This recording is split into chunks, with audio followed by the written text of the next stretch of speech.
Hey guys, it's Salvan. Today I'm making Instant Pot Pho. I'll also provide instructions if you're doing this on a stovetop. If you like this recipe, please give me a thumbs up and let's get started. We're going to start by boiling the meat for about 10 minutes. I'm using oxtails today since it's sometimes hard to just get soup bones from where I'm at. The reason for this process is to get out any impurities and have a clear broth. When I would help my mom cook, it was my job to skim out the fat at the top while I would be cooking for hours. Yeah, nothing too exciting. As I got older, I realized how easy it was to just boil the bones first, and with the Instant Pot, it's even faster and easier. I love it. At this time, set your oven to boil. Once the boiling meat is done, you'll need to have your strainer ready and then pour out the hot water. Be careful, this is very hot.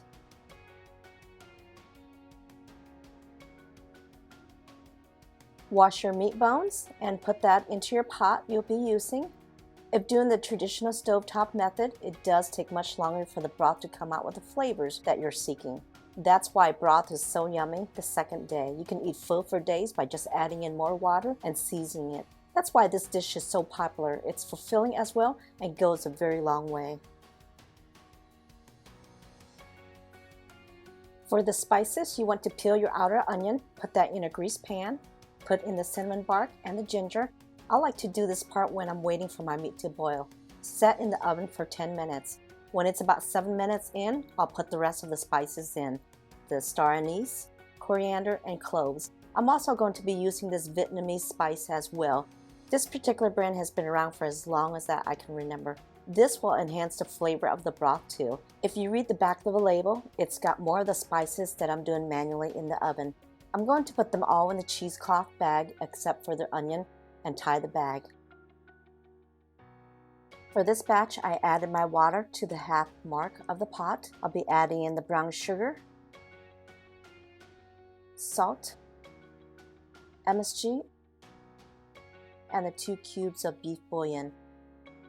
Make sure to close the vent, and I'm doing mine on high pressure for about an hour and a half. I like my meat to fall off the bones, but if you want it tender and not falling apart, then do it for only an hour. During this time, you can choose to rehydrate your rice noodles or you can boil it separately when ready. Instructions are on the back as well. I'm using fresh noodles versus a dry one. These noodles are longer, so I do cut them in half to make it easier to eat. Once the timer goes off, you're going to let it sit for about 25 minutes for a natural release. Be careful when flipping the vent open. Slowly open your lid. Here you'll be taking out the spices in the cheesecloth and removing the big onion.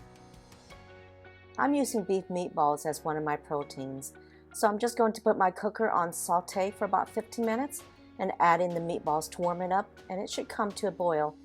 I'm also skimming out any fats I see at the top. At this time, you can carefully taste your broth and add in more salt or sugar. You can add shrimp at the last minutes into the broth and also any thinly sliced meat for those that want that option.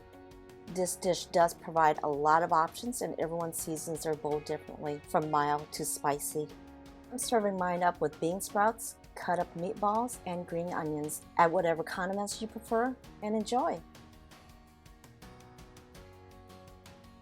Thank you for watching my video. Please like and comment and share this with your family and friends. To see when I upload new videos, please subscribe to the channel.